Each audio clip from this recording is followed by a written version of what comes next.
नमस्कार, ब्रेकनंतर पुन्हा एकदा आपलं स्वागत आहे।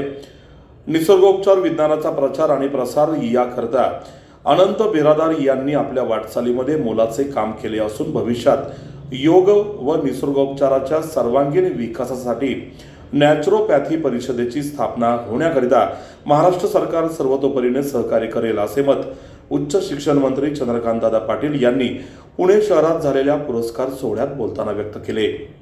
राष्ट्रीय स्तरावर निसर्गोपचार विज्ञानाचा प्रचार आणि प्रसार तसेच सर्वांगीण विकास व्हावा यासाठी 3 दशकांपासून उत्कृष्ट कार्य करत असलेले इंटरनॅशनल नॅचरोपॅथी ऑर्गनायझेशनचे राष्ट्रीय अध्यक्ष अनंत बिरादार यांना राज्याचे उच्च शिक्षण मंत्री चंद्रकांतदादा पाटील यांच्या हस्ते नुकताच निसर्गोपचार भूषण पुरस्कार पुण्यात प्रदान करण्यात आला। यावेळी चंद्रकांतदादा पाटील हे बोलत होते। या प्रसंगी विशेष अतिथी म्हणून नॅशनल इन्स्टिट्यूट ऑफ नॅचरोपॅथी, बापू भवन, आयुष मंत्रालयाच्या संचालिका डॉक्टर सत्यलक्ष्मी, माजी आमदार योगेश अण्णा टिळेकर, हृदय मित्र फाउंडेशनचे अध्यक्ष श्रीकांत मुंदडा, निसर्गोपचार तज्ज्ञ डॉक्टर कुमुद जोशी यांच्यासह मान्यवर मोठ्या संख्येने उपस्थित होते। यावेळी अनंत बिरादार आपल्या भाषणात म्हणाले, निसर्गोपचार नॅचरोपॅथी ही चिकित्सा पद्धती व्यक्तीला निरोगी ठेवण्यासाठी अत्यंत महत्त्वाची आहे। केंद्र आणि राज्य सरकारने त्यांच्या आरोग्याच्या बजेटपैकी किमान 5% योग निसर्गोपचारावरती खर्च करावा। 2017 मध्ये बनवला गेलेला महाराष्ट्र योग नॅचरोपॅथी कायदा महाराष्ट्रामध्ये लवकर लागू करावा। पुण्यातील कोंढवा येथे निसर्ग ग्राम केंद्र लवकर चालू करावे असे आवाहन त्यांनी यावेळी केले। कार्यक्रमाच्या पाहुण्या डॉक्टर सत्यलक्ष्मी यांनी बिरादार यांच्या कार्याचे कौतुक करत चंद्रकांत पाटील यांना आम्ही कोंढवा येथे 25 एकर जमीन अधिग्रहित केली असून भविष्यात योग निसर्गोपचाराच्या सर्वांगीण विकासासाठी नॅचरोपॅथी परिषदेची स्थापना होण्याकरता सहकार्य करावे। श्रीयुत लाहोटी यांनी या कार्यक्रमाचे सूत्रसंचालन केले। पाहूया इंटरनॅशनल नॅचरोपॅथी ऑर्गनायझेशनचे राष्ट्रीय अध्यक्ष अनंत बिरादार यांच्यावरची एक महत्त्वपूर्ण डॉक्युमेंटरी। आणि खूप या कॅम्पसबद्दल निसर्गोपचारबद्दल माहिती घेतली, कारण अनंत बिरादारजी म्हणाल्याप्रमाणे अनेकांना हे काय माहिती नसतं। पण माझं सौभाग्य असं की ही ट्रीटमेंट एकदा मंत्री असताना माझ्या बंगल्यावर कुमुदताईंनी सेटअप उभा केला होता आणि त्यावेळेला 5 दिवस, आणि मग त्यांनी आग्रह धरल्यामुळे पनवेलला जे केंद्र आहे ते थोडं पडीक झालं होतं, ते अतिशय चांगलं मी केलं। तेव्हापासून त्या मागे राहिलं की पनवेलला एकदा आठवडाभर राहिलं। आठवडाभर अवघड आहे। कोविडमध्ये थोडी ती संधी मिळाली की ॲक्टिव्हिटीला थोड्या मर्यादा होत्या। मी पनवेलच्या केंद्रावर मी बायको दोघे 7 दिवस जाऊन राहिलो। त्यामुळे सुदैवाने ते म्हणतात तसं निसर्गोपचार हा मला नवीन नाही, मी अनुभवलेला विषय आहे। हृदय मित्र प्रतिष्ठान ज्याचे अध्यक्ष आहेत श्रीकांतजी मुंदडा, मी लवकर येऊन त्यांचीही पण माहिती नीट घेतली आणि मला मी लगेच त्यांच्याशी बोलू नये कारण खूप घाईत आहे, परंतु आपल्याला कोऑर्डिनेशनचे खूप काम करता येईल। तर आरोग्य विषयामध्ये तुम्ही जे करता आहे तेच काम आम्ही खूप मोठ्या प्रमाणावर करतो आहे। मुंबईमध्ये 250 जणांचा आपला ज्याला रिसर्च पगार असा ग्रुप आहे की ज्यांनी वेगवेगळ्या हॉस्पिटलमध्ये महात्मा ज्योतिबा फुले योजना जी सरकारची आहे त्या योजनेअंतर्गत लोकांना हॉस्पिटलची सुविधा मिळवून देण्याचं काम ते करतात। यात त्यांची डॉक्युमेंट्स पूर्ण करून घेणं, योग्य हॉस्पिटलमध्ये येणं, ॲडमिट करणं आणि त्याच्यातून हजारो लोकांना आरोग्य सुविधा मिळते। डॉक्टर अनंत बिरादार, मैं अध्यक्ष हूँ इंटरनेशनल नेचुरोपैथी ऑर्गेनाइजेशन और आयुष मंत्रालय भारत सरकार के अलग अलग कमेटी का मेंबर हूँ और मैं पिछले 30 साल से इस क्षेत्र में कार्य करता हूँ। और नेचुरोपैथी योग को प्रचार प्रसार करने के लिए आज हमारे बीच में श्रीमान श्रीकांत मुंदड़ा जी हैं, जो हृदय मित्र फाउंडेशन के अध्यक्ष हैं। इनकी संस्था द्वारा जो नेचुरोपैथी के क्षेत्र में विशेष कार्य करते हैं ऐसे लोगों को ये अवार्ड दिया जाता है। तो आज माननीय कैबिनेट मिनिस्टर और पालक मंत्री पुणे के चंद्रकांत दादा पाटिल के करकमलों द्वारा ये अवार्ड, और ये स्थान भी बहुत महत्वपूर्ण है। जिस स्थान पर ये अवार्ड दिया गया है ये स्थान है जहाँ पर महात्मा गांधी यहाँ रहे, यहाँ पर उन्होंने नेचुरोपैथी सीखा और यहाँ उन्होंने सपना देखा, संकल्प लिया कि नेचुरोपैथी का ज्ञान घर घर तक पहुँचना चाहिए। घर घर तक पहुँचाने के लिए उन्होंने ऑल इंडिया नेचरकुल फाउंडेशन ट्रस्ट की स्थापना इसी जगह पर की जिसको आज बापू भवन कहते हैं। और उसके दो ऑब्जेक्टिव थे, एक तो नेचुरोपैथी का ज्ञान घर घर तक पहुँचे और हर व्यक्ति को नेचुरोपैथी के बारे में जानकारी मिले। दूसरा, उनका सपना था कि नेचुरोपैथी का एक इंडिपेंडेंट यूनिवर्सिटी बने। तो मुझे लगता है कि वो दोनों काम इतने सालों के बाद पुणे में 200 करोड़ का हॉस्पिटल यहाँ पर बन चुका है और उसको भारत सरकार से यूजीसी से नेचुरोपैथी यूनिवर्सिटी की मान्यता के लिए भी प्रयास चल रहा है। वो दोनों गांधी जी के सपने 75 साल बाद साकार होने वाले। मी निसर्गोपचार तज्ञ श्रीकांत मुंदडा हृदयमित्र गेली 30 वर्ष चालवतो आहे। लोकांना प्रामुख्याने हृदयाच्या ऑपरेशनसाठी मदत कुठून मिळवायची, कशी मिळवायचं याचं एक विनामूल्य मार्गदर्शन, लोकांना जनजागृती आणि महत्त्वाचं म्हणजे हृदयरोगावर विना शस्त्रक्रिया नैसर्गिक उपचार हा एक उपक्रम आम्ही चालवतो। आणि त्याचप्रमाणे मधुमेहावर मधुपर्णी वनस्पती रसप्रयोग की ज्या माध्यमातून आपण काय करतो की आपल्या ॲलोपॅथी औषधांबरोबर जर नॅचरोपॅथी ट्रीटमेंट आपण वापरली तर आपण निश्चितपणे हृदयरोगावरसुद्धा विना शस्त्रक्रिया मात करू शकतो आणि मधुमेहावर आपण नियंत्रणात ठेवू शकतो। याचा खूप चांगला लोकांना उपयोग होतो आणि गेल्या 20 वर्षात हजारो लोकांचं बायपास अँजिओप्लास्टी सारखं आपण ऑपरेशन टाळण्यात येतं। मूळ म्हणजे एक लक्षात ठेवलं पाहिजे की याच्यामध्ये लोकांना हे पर्यायी उपचार माहीत नाही आहेत आणि लोक बरेच शस्त्रक्रियेला नाखुश असतात, म्हणजे शस्त्रक्रियेला त्यांना नकार द्यायचा असतो परंतु त्यांना मार्ग माहीत नसतो।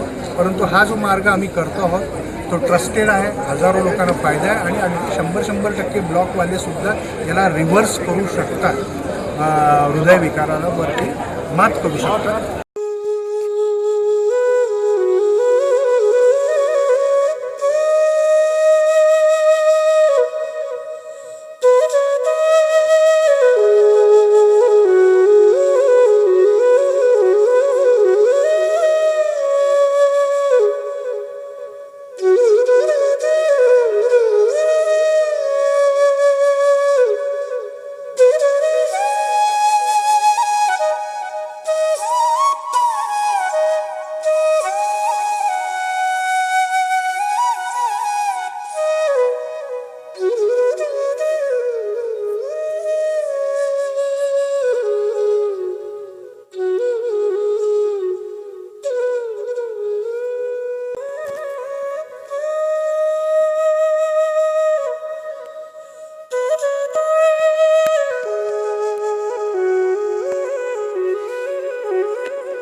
तो हमारी जो आयुष की जो पैथी है उसमें से नेचुरोपैथी एक बड़ी पैथी है और आयनो जिस तरह से काम कर रहा है वो सराहनीय काम है, बहुत अच्छा काम कर रहा है। तो हमारे लिए एक बड़ा सपोर्ट उनका है और नेचुरोपैथी गांव-गांव में फैलाने का जो काम है तो मिनिस्ट्री के बराबर उन लोगों ने आयनो ने किया है, इसलिए मुझे बहुत अच्छा लगा। आगे भी जो कुछ आयनो का काम है पूरे गांव-गांव में नेचुरोपैथी पहुंचाने का जो उन्होंने तय किया है वो बहुत अच्छी बात है और मंत्रालय आयुष मंत्रालय उसको पूरी तरह से उसको सपोर्ट करके हम गांव-गांव में जो गांधी जी का सपना था वो सपना पूरा करने के लिए हम कोशिश करेंगे। जयप्रकाश जी इसलिए सफल हुए कि उनके पास संकल्प का बल था और उनको इस मामले में मैं उनको सौभाग्यशाली मानता हूं। जैसे मैं कहता हूं ये रामकृष्ण परमहंस का सौभाग्य था कि उन्हें विवेकानंद जैसा समर्थ शिष्य मिला। ये जो है शिवाजी का उन्हें समर्थ रामदास जैसा मिला और भाई जयप्रकाश जी आपको भी अनंत बिरादर जैसा एक ऐसा युवा मिला है। मैं ये कह सकता हूं उसकी प्रतिभा को देख करके कि अगर वो किसी मल्टीनेशनल कंपनी में काम करता शायद $1 मिलियन का उसका पैकेज होता, किंतु उसने अपना जीवन जो है भारतीय संस्कृति और प्राकृतिक चिकित्सा के लिए लगा दिया है। मैं तो चाहता हूं कि जैसे हमारे यहाँ यूनिवर्सिटी बनी, मुक्त विद्यापीठ, यशवंतराव चव्हाण मुक्त विद्यापीठ बना, संस्कृत विद्यापीठ बना, अभी मेडिकल साइंस का नासिक में विद्यापीठ बना, अब तो नेचुरोपैथी की भी कोई यूनिवर्सिटी बने जो हिंदुस्तान के लिए रिसर्च ऑर्गेनाइजेशन करके काम करे। जहाँ तक नेचुरोपैथी का प्रश्न है, ये खुशी की बात इसलिए है कि भारतीय जनता पार्टी, इसमें कोई दो मत नहीं कि 21वीं शताब्दी में भारत के भविष्य को उसके गौरवमय अतीत से भी सुंदर और श्रेष्ठ बनाने की जिम्मेदारी भारतीय जनता पार्टी पर ही है। और आज ये नेचुरोपैथी हमारी है इसलिए हम इसका बखान नहीं करते हैं। पिछले जो कुछ दशकों में जो घटनाएं हुई हैं वो सब इस ओर इंगित करती है कि ये नेचुरोपैथी हो या जितनी भी हमारे इंडिजिनस सिस्टम्स ऑफ मेडिसिन है, आयुर्वेदा है या इससे साथ जितनी अलाइड चीज़ें हैं, ये आने वाले समय के अंदर 21वीं शताब्दी में सारी दुनिया की हेल्थ से संबंधित जितनी समस्याएं हैं इनका समाधान इन्हीं के माध्यम से होने वाला है। सूर्या फाउंडेशन ने योगा दिवस के उपलक्ष्य में एक बहुत बड़े पैमाने पर तैयारी की है। उनके प्रशिक्षक जगह जगह जाकर लोगों को योग का पाठ लेंगे, सिखाएंगे और योगा के आंदोलन से जोड़ेंगे। मुझे लगता है ये बहुत महत्वपूर्ण सेवा है और इसके लिए सूर्या फाउंडेशन को बधाई।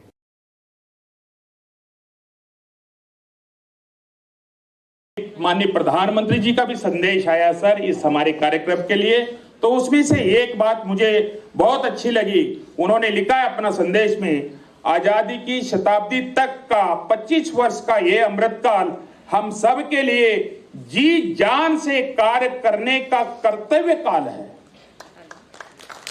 इस कालखंड में सरकार के साथ साथ समाज के हर व्यक्ति को स्वस्थ शक्तिशाली भारत के लिए संकल्प लेना है।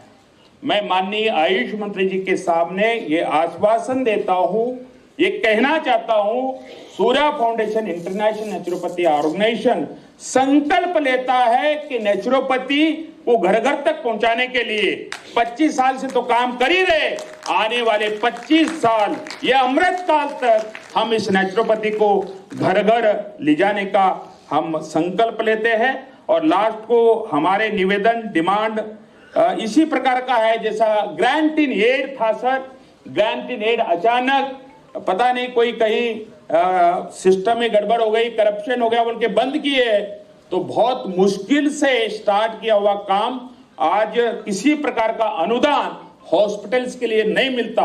इवन ओपीडी के लिए भी हमारे बीच में विक्रम सिंह सर बैठे हैं, हमेशा इस बात को सपोर्ट करते हैं, उन्होंने वो सभी बनाया था। वो ग्रांट इन एड का जो काम है बंद पड़ा हुआ है, क्योंकि देश में कई नेचुरोपैथी का हॉस्पिटल है। वो हमारे केरल के डॉक्टर एस के माधवन जी भी बैठे हैं, तो पिछले 40 साल से आप नेचुरोपैथी का हॉस्पिटल चलाते हैं, तो वो ग्रांट इन एड शुरू होना चाहिए। दूसरा, नेचुरोपैथी योग का जो बोर्ड है उसके माध्यम से रजिस्ट्रेशन का कार्य एनसीबी के माध्यम से, नेचुरोपैथी सर्टिफिकेशन बोर्ड के माध्यम से वो काम रुका हुआ है। उस काम को थोड़ी स्पीड करने की आवश्यकता है। और CCRYN के मुरारजी देसाई के माध्यम से जो योगा सर्टिफिकेशन बोर्ड चलता है, तो उन लोगों को एम्प्लॉयमेंट का कुछ नहीं कुछ सुविधा जरूर होना चाहिए। मैं बसवराज सर को भी रिक्वेस्ट करता हूं, माननीय केंद्रीय आयुष मंत्री जी के सामने भी, क्योंकि केवल संख्या बढ़ते रहेगी, उनको कुछ ना कुछ सेल्फ एम्प्लॉयमेंट जैसा प्लान होता है, उस प्लान के अंतर्गत योगा वालों को भी जॉब मिलना चाहिए। और जो सर लास्ट का पुणे में जो नेचुरोपैथी का हॉस्पिटल, जो गांधी जी के सपने का हॉस्पिटल बना है, उसको नेचुरोपैथी यूनिवर्सिटी की मान्यता केंद्र सरकार द्वारा जल्द से जल्द मिलना चाहिए। यही निवेदन करते हुए मैं यहां पर समाप्त करता हूं। बहुत बहुत धन्यवाद। और आज हमारे सूर्य फाउंडेशन की तरफ से माननीय आनंद जी ने जो बात रखी, तो मैं तो इतना ही कहना चाहता हूं कि आप लोग निश्चिंत रहिए। रजिस्ट्रेशन बोर्ड के सिलसिले में ये तो काम शुरू हो ही गया है और कम दिनों के अंदर इसका कार्रवाई शुरू होगा। और ग्रांटिंग एड के सिलसिले में मैं आपको बताना चाहता हूं, अगले दिनों में हम एक स्कीम इस विषय पर लाएंगे।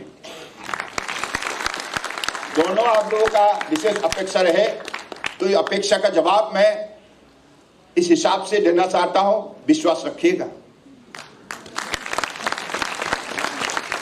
कि सिर्फ ये हम सबका दायित्व है।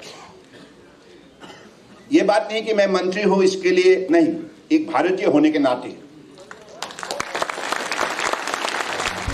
होलिस्टिक हेल्थ केयर ये सारे विश्व में एक प्रचलित परंपरा के रूप में विकसित हो रहा है। इतना एलोपैथी, इतना सारा सर्जरी, इतनी सारी दुनिया आने के बावजूद भी जगत होलिस्टिक हेल्थ केयर की तरफ बहुत तेजी से आगे बढ़